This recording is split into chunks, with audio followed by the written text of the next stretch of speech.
Every time you open the Bible, something happens, even if you can't see it yet, because His Word is alive and it always accomplishes what He sends it out to do.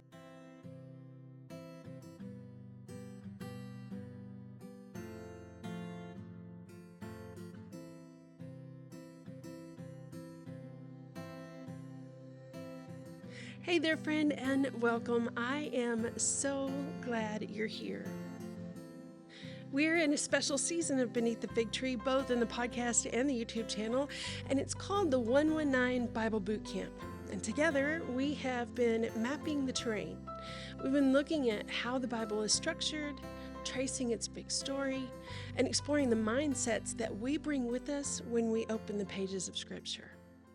And today, we are going to talk about something that really it's at the heart behind this whole 119 Bible Bootcamp.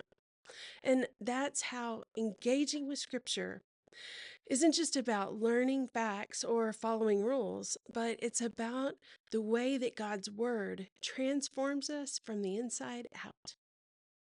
I'll be honest, there have been seasons where I really wasn't sure whether any of this mattered. When I felt like I was just reading words on a page and wondering if anything was really happening. But over time, I started to notice how God's word was actually working on me from the inside out. It was shaping my thoughts, it was softening my heart, and it was reminding me of who I am. And that's why I believe so deeply in this journey that we're on together in the 119 Bible Boot Camp. So, how does the Bible transform us? Well, here are just a few ways, actually, that Scripture does its deep work in our hearts. The first is it renews our minds. Romans 12:2 says, "Do not be conformed to this world, but be transformed by the renewing of your mind." When we spend time in God's Word, it gently replaces old patterns of thinking with truth. So over time, the things that once felt normal, like worrying and striving and shame, they actually start to loosen their grip on us. I remember a season when I was wrestling with this so deeply. I was stuck in this pattern that Paul describes in Romans 7, where we do the things we don't want to do and we don't do the things we want to do, and it just leaves us feeling frustrated and ashamed. But through Romans 7 and 8, God started showing me that this isn't who I truly was. It's what Paul called the unwelcome intruder of sin.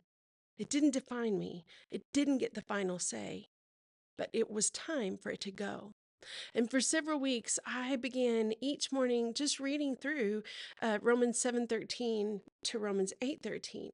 And I would just sit with those words and pray them through, and then take communion during my quiet time, asking Holy Spirit to renew my mind with this truth that I had been reading. And now whenever I find myself back in that Romans 7:15 struggle, I remember the rest of the passage, how God has already set me free and He's called me to walk in the Spirit, not in condemnation. The Bible also transforms us by shaping our identity. It reminds us who we are and whose we are. So when you see your story in the context of God's story, you begin to stand in the true identity as beloved, as chosen, as called. 2 Corinthians 3:18 says, "And we all who with unveiled faces contemplate the Lord's glory are being transformed into His image with ever increasing glory." It's a process. It's not a single moment. It's a reading it over and over and letting it soak in and change you from the inside out.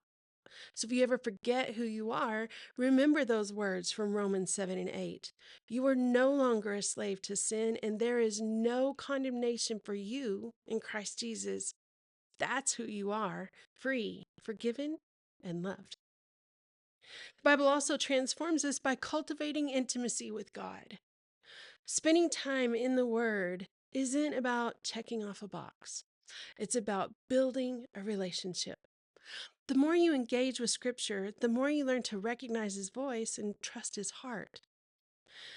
For several years, I have found myself coming back again and again and again to the Song of Songs, especially in chapter 2, because there's just something about the way that it pictures Jesus as the bridegroom who's tenderly pursuing his bride that has captured my heart over and over and over every time I go back to read it.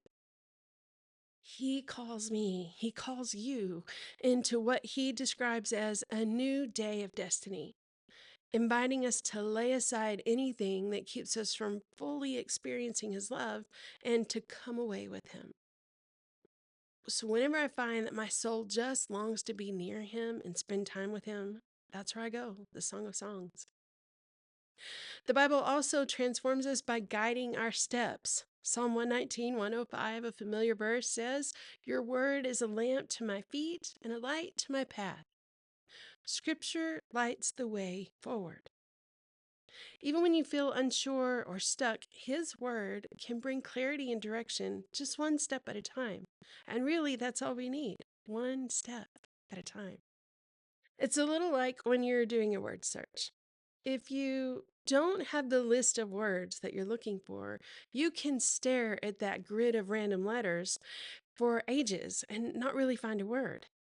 Sometimes you find one or two and it's accidentally, but when you have the word bank, when you know what you're watching for, it becomes so much clearer. In the same way, Scripture helps us to recognize where God is pointing us and what He's already doing around us. It shows us the patterns of His faithfulness so that we can walk forward with confidence, even when we can't see the whole picture. Friend, this isn't about doing it perfectly. It's about showing up with an open heart and trusting that God is already at work. So even if it feels slow or small, His word never, ever returns empty. Isaiah 55:11 makes this promise.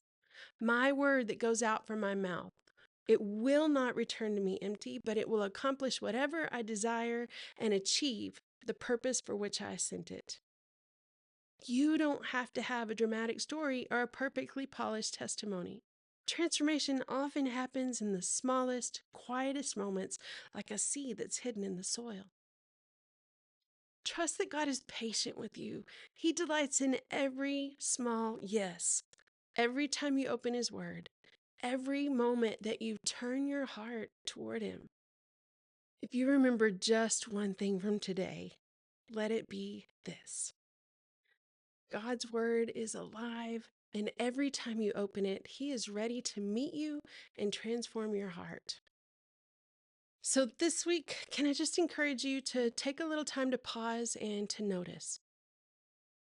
Where have you already seen Scripture begin to shape you? And what is one area of your life where you long to see transformation? Ask God to meet you there because He is faithful to finish what He started. And if you're feeling the tug from the Holy Spirit in that area, then it's an area that Holy Spirit has highlighted for you, and God is ready to meet you in that place. So, in the next episode, we're going to begin a new section of the Bible Bootcamp, and it's gathering your gear. And so, the first episode for that section will be exploring different Bible translations and how they can each bring Scripture to life in different ways. Until then, keep showing up, keep asking God to open your eyes, and keep trusting that every small step matters. Let's cultivate a devotional life you love, like really love, because it is possible and it's easier than you think. I'm so glad you're on this journey with us. And if you found today's episode helpful, I would love it if you would share it or leave a review, because both of those help more hearts to discover the treasure that's waiting in God's Word. Chat soon, friend.